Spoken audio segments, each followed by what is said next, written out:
pengantar surat. Runtuhnya dinasti Muawiyah I. Dari masa kekuasaan Zaid bin Abdul Malik, Khalifah ke-9 yang tidak bisa mengendalikan pemerintahannya seperti kedua kakaknya Walid dan Sulaiman. Menurut para pakar sejarah Islam bahwa masa puncak lemahnya Bani Umayyah dikarenakan masyarakat benci dan marah kepada pemerintahan Bani Umayyah lantaran terjadinya pengangkatan dua khalifah dalam 1 tahun pemerintahan yang tidak segera mengambil keputusan kebijakan siapa di antara kedua putra mahkota Walid II itu menjadi khalifah yang sah. Sistem monarki yang dipakai menjadi penyebab dominan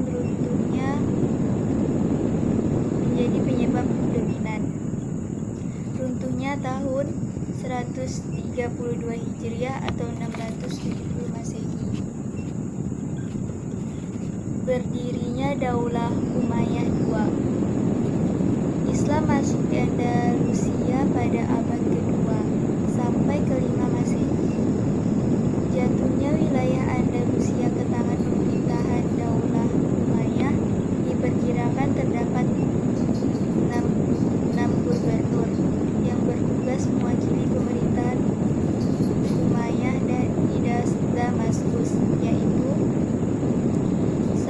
Abdul Aziz bin Musa bin Nushair, 2. Ayub bin Habib, 3. Al-Harun bin Abdurrahman Al-Tasfiqi, 4.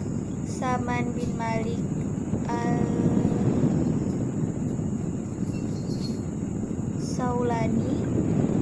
5. Anbasa, 6. Abdul Rahman Al-Ghafiqi. Faktor-faktor runtuhnya Daulah Umayyah II. Yang pertama, konflik Islam dan Kristen. Kedua, tidak adanya ideologi pemersatu. Ketiga, kesulitan ekonomi. Yang keempat, tidak jelasnya sistem peralihan kekuasaan. Dan yang terakhir, keterpencilan. Sekian dari saya. Wassalamualaikum warahmatullahi wabarakatuh. Assalamualaikum warahmatullahi wabarakatuh. Perkenalkan, nama saya Salsabila Sarah Kanita dari kelompok 8. Ingin mempresentasikan makalah kelompok saya, yaitu peradaban pada masa Bani Umayyah.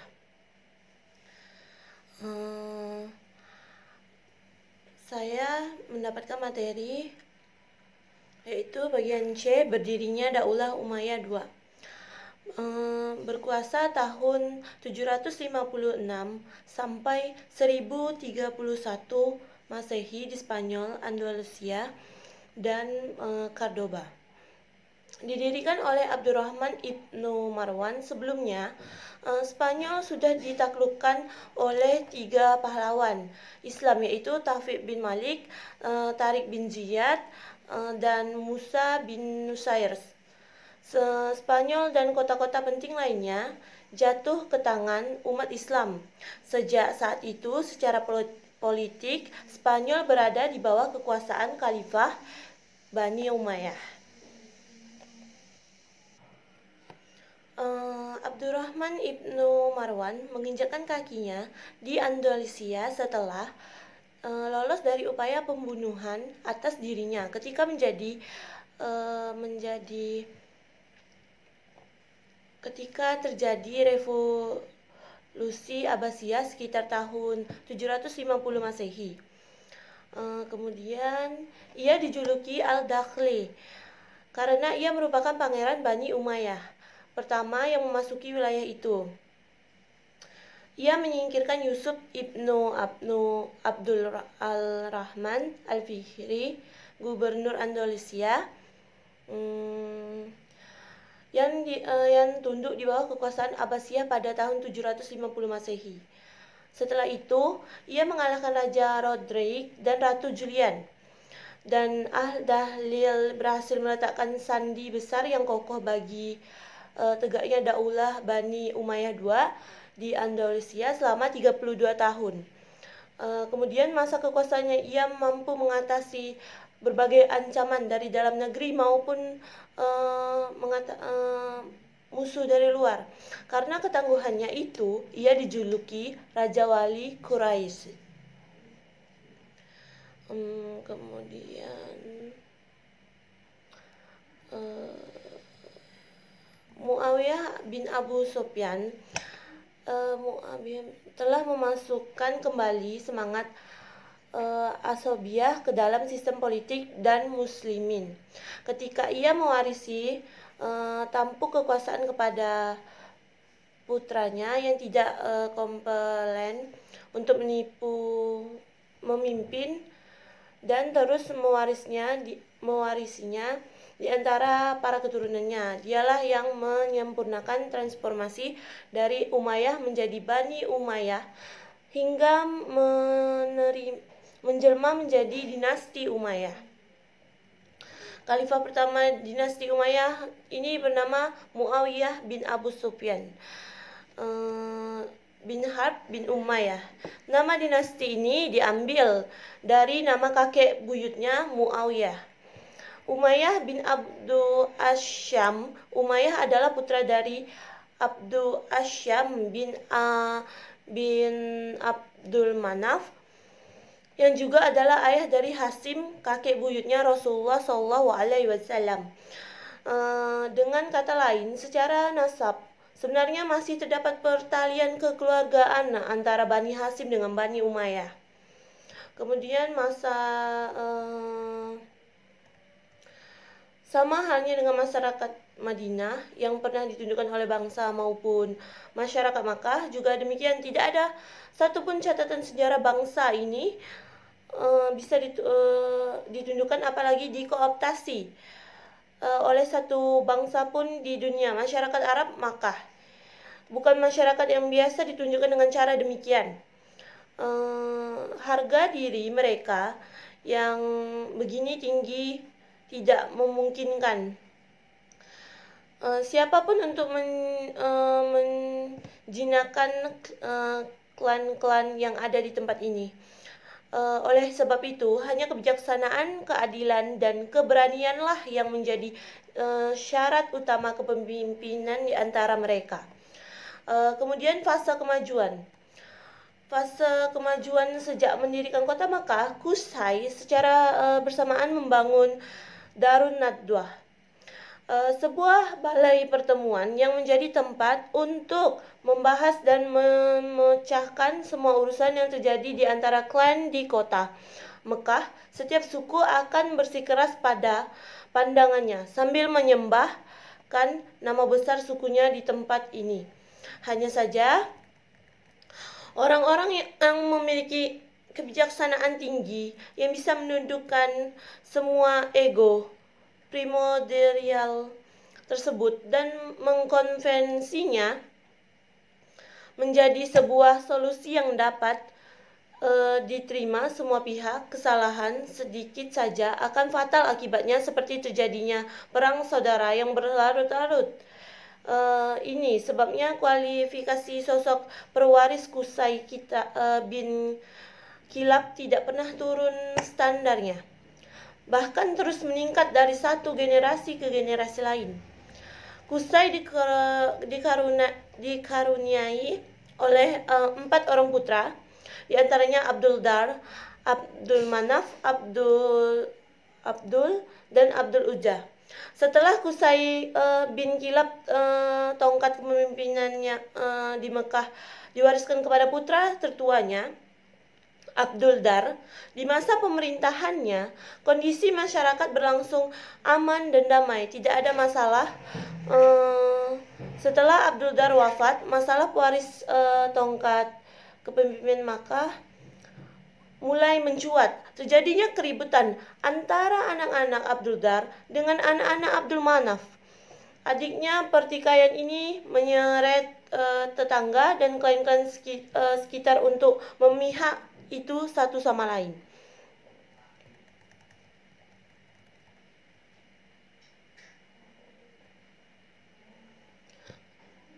Kemudian Abdul Manaf diketahui memiliki 4 orang putra, yaitu Abdullah Ash, Syam, Hashim, Muthalib, dan Naufal.